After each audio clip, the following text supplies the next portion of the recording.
now you got Boots Ennis in your weight class. Definitely. What do you think about him? Oh, he's very, very talented. He's unproven, but he's very talented. Yeah. The eye test tells it all. You know, he's got the it, you know, but we haven't seen him against any elite fighter. We've never seen him tested. So until then, you know, we just going to keep saying, oh, Boots, Boots, Boots, until he meet that fighter that's going to test him. Is that a fight that you would be interested in? Nah, it just don't make sense right now in my career. Like I said, like, especially money-wise, don't nobody really know Boots, but Right. I'm looking for bigger and better challenges like Canelo. You're just looking for the big ones. Yeah. The big fish. Yeah. Fish fry. Definitely. Them the guys I'm looking for. You know? Terence Crawford has finally responded to the newly leaked training footage of Jaron Boots Ennis. And it's clear that Crawford has a strong message for him. After watching the latest clips of Ennis, the undefeated and explosive rising star of American boxing, Crawford's reaction came as a warning. While Ennis has been training with incredible intensity for his upcoming fight, Crawford made it clear why he still stands at the top. This isn't about fame or callouts anymore. It's about legacy, respect, and setting the record straight. As Crawford himself said, there are levels to this. It all started when new footage of Jaron Ennis dropped earlier this week, and to be honest, it was unbelievable. Ennis looked like a machine, fast and focused.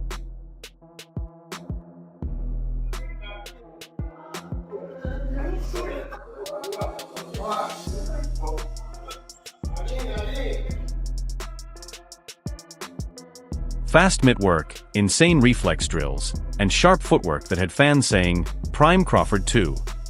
The clip went viral across X, YouTube, and Instagram with captions like, "The next bud is here," and "Crawford 2 has entered the chat." Even promoter Eddie Hearn joined the buzz, calling Ennis the new Crawford and saying a fight between them would be the best matchup in American boxing. He's only going to fight Boots if there's loads of money on the line, because he knows how good Ennis is, and he's not going to fight anymore unless it's for a lot of money. So we have to do what we say. We have to prove the quality of Ennis, and he has to earn his shot against Crawford.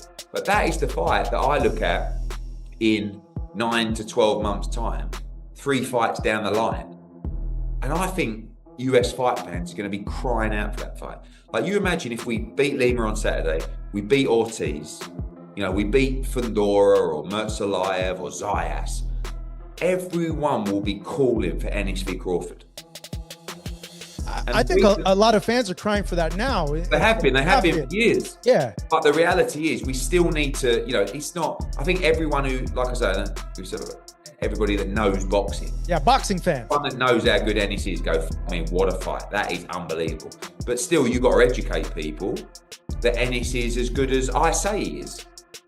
Right? And you do that by beating the champion. So we've got work to do. And while Crawford is usually calm, this time he didn't stay silent. In a recent interview after a press conference, a reporter showed him the Ennis footage and asked, "What do you think of Boots' latest training clips? People are saying he's the next you." Crawford smiled and replied, "If he's the next me, he's got a long way to go. People talk about highlights. I talk about history. He's in the gym hitting pads. I'm in the record books beating legends." That wasn't just a response, it was a warning. For Crawford, this isn't some online back and forth. It's about showing that even as the new generation rises, the throne still belongs to him.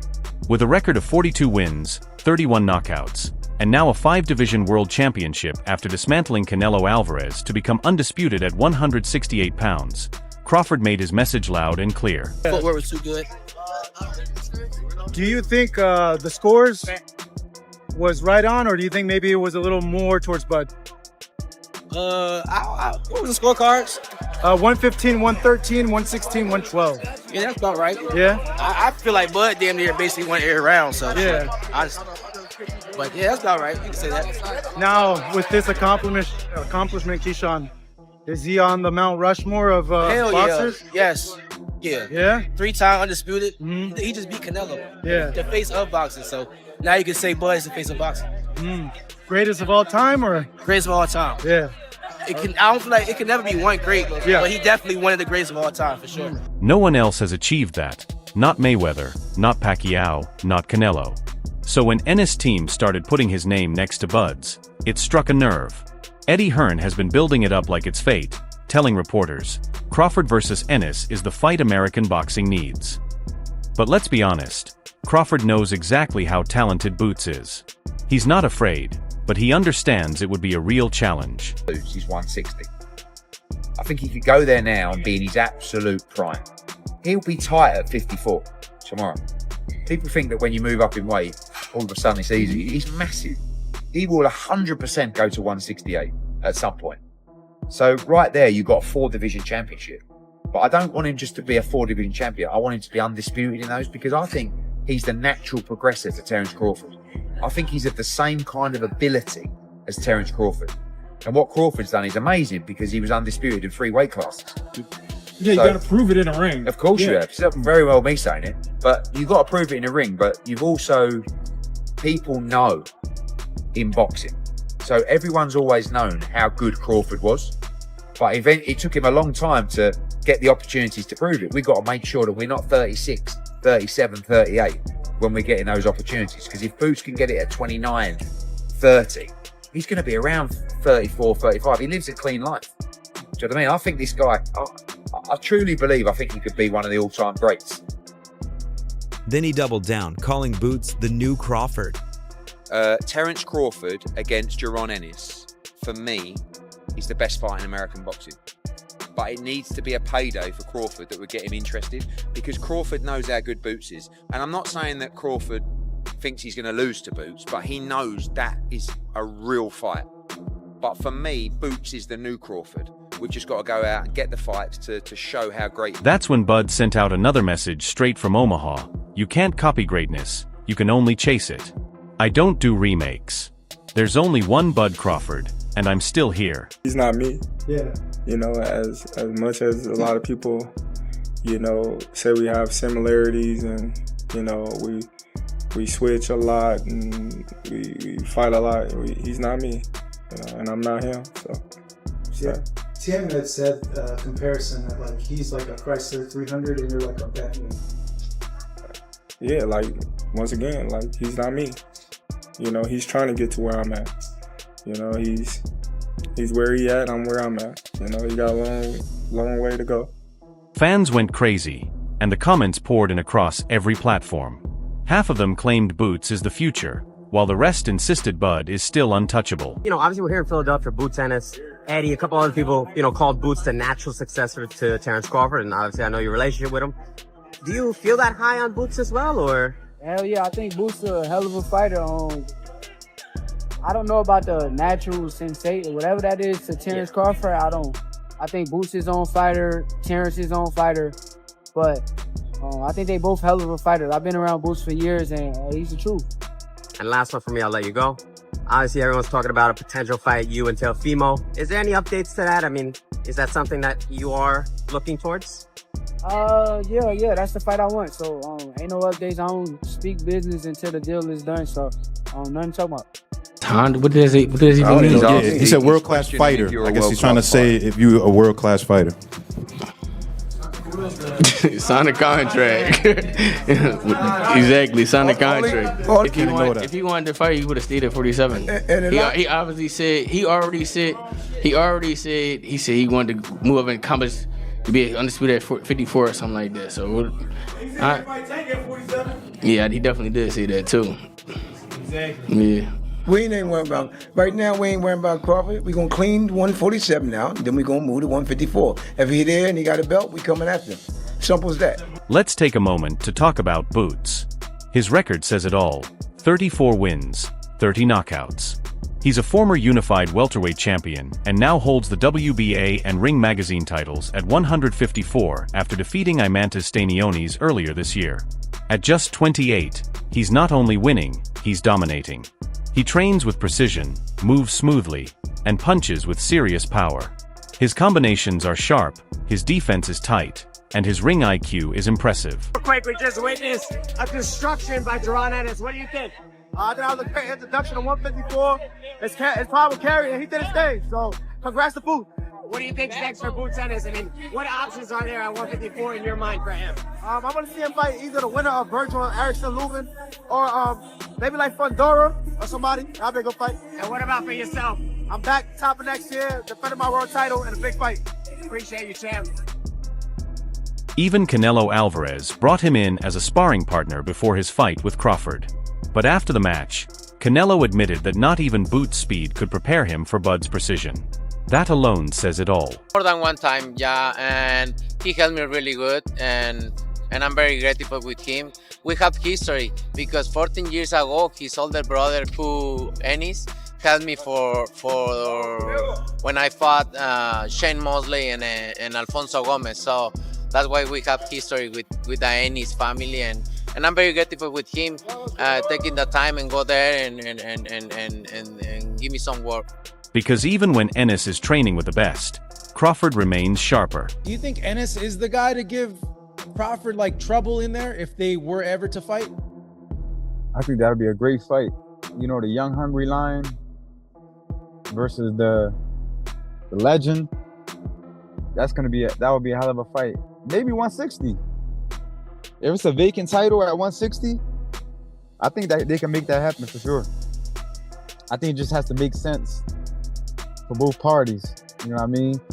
Yeah, I think if there's a vacant belt, Crawford's gonna want to be 6th division champion, and then he'll make Ennis move up to 160. I think they could do it at 160. After Crawford's victory over Canelo, Jaron Ennis gave full respect where it was due. Speaking with Ariel Helwani, he said, "He just beat Canelo, the face of boxing, so right now Crawford is the face of boxing." Boots added that he's studying Bud's path, moving up in weight, taking on bigger opponents, and staying sharp all year. And to his credit, Ennis looks unstoppable right now. His debut at 154 against Luis Mal Lima was total domination, a clear statement that he's ready for tougher names. But Crawford isn't impressed by flash or fancy footwork. As he put it, it's not about looking good on camera, it's about performing under the lights against legends. When the world doubts you, that's when true greatness appears. When asked about fighting Boots, Crawford didn't hesitate. "He's got talent, no question," he said, "but I'm not going back down to 154.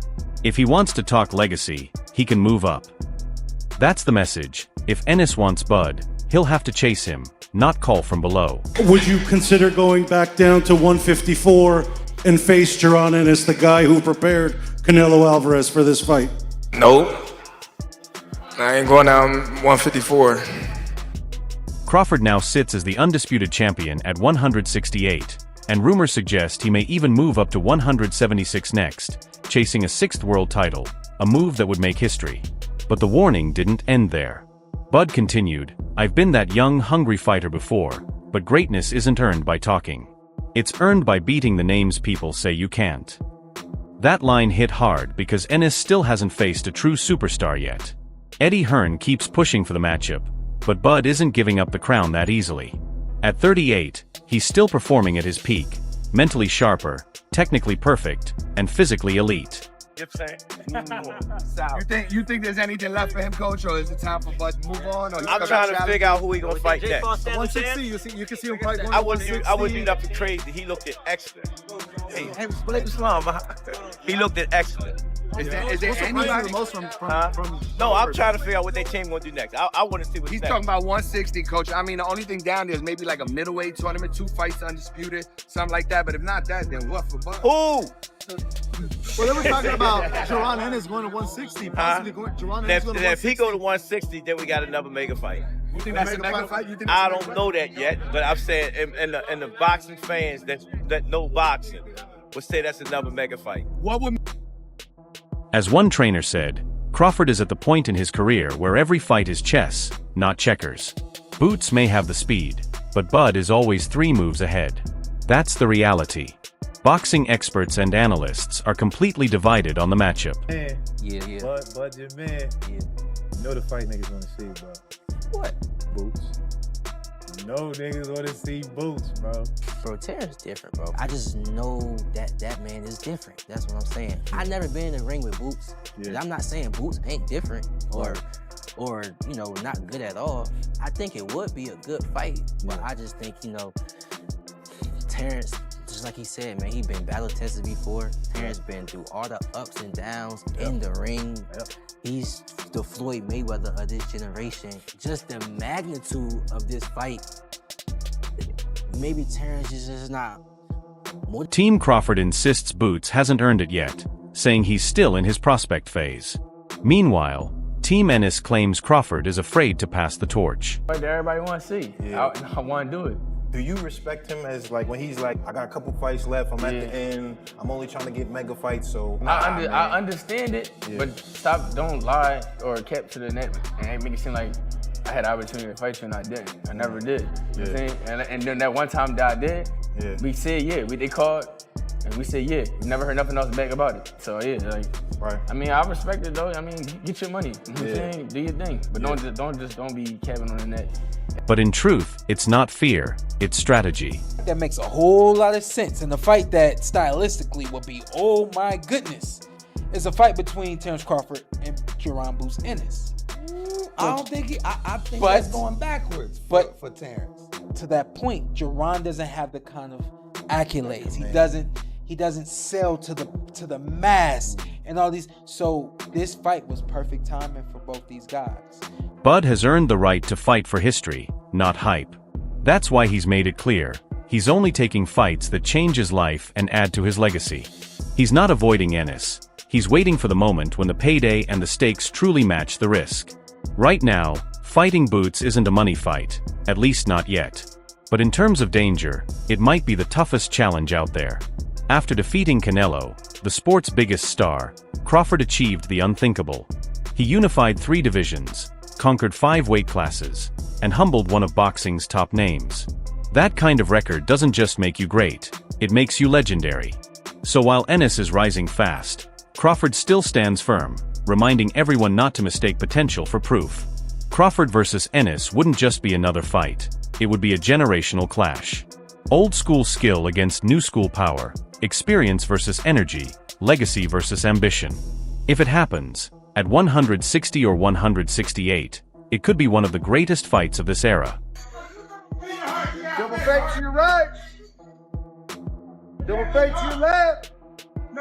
Hugh. Put your hand on your heart now, Step back, rhythm. Step back, rhythm. Rhythm, y'all. Still got some abs. Double fake, double fake. Double fake. But for now, Crawford's message is crystal clear. He's not giving up the throne, he's not chasing clout, he's still defending his kingdom. To me, it is because he challenges himself. So for me, don't get me wrong, Floyd ain't no bad fighter. Floyd is a hell of a sharp fighter, but I ain't gonna say a better fighter. I'm gonna say I just can appreciate it more because he challenges himself. You understand me? Floyd never challenged himself. So if you tell me who I want to see, Floyd or Terence, I want to see Terence because Terence gonna challenge himself. Floyd may be a better fighter because Floyd is slick and Floyd really can fight. People know I don't underestimate Floyd's boxing ability. Floyd has great boxing ability. Floyd is one of the best ever, but Floyd just never. Jaron Ennis will keep rising, likely targeting bigger names at 154, maybe Sebastian Fundora or Carlos Adams. If he wins those fights, the pressure on Crawford will only build. As for Crawford, he's exploring his next move, with rumors linking him to Gennady Golovkin, Janibek Alimkhanuly, or even a Canelo rematch. But one thing is certain, if the Ennis fight happens, it will define a generation. Because no matter how high Boots climbs, there's still one peak left to reach, and its name is Terence "Bud" Crawford. Situation, guys. No one has ever been a 4-division champion in boxing. Not a real one. Oh, Pacquiao won 8 and Oscar De La Hoya won 11 and this one won 15. No, I'm talking about Ring Magazine champ or lineal champ. You are the champion of that division. Get them all. Forever, the record was 3 by Henry Armstrong. Manny Pacquiao was the first dude to really win 4. Floyd gets credit for 4 for beating Canelo, but that wasn't at the junior middleweight limit. I don't count that. I don't count that. Terence Crawford just joined Manny Pacquiao as the only legit 4-division champion in the history of boxing. And he did it by jumping middle. He came lightweight, junior welter, then he won a belt at junior middle, not the whole championship, and then skipped middle to fight Canelo Alvarez for the undisputed, for the Ring Magazine super middleweight championship of the world, and left no doubts, including with Canelo, who was all class after the fight but knew what had just... Alright everyone, stay tuned for the latest boxing news, highlights, events and stories. Subscribe to Glove Lords and turn on notifications so you never miss a moment. Don't forget to check out our other videos. Until next time, take care and peace.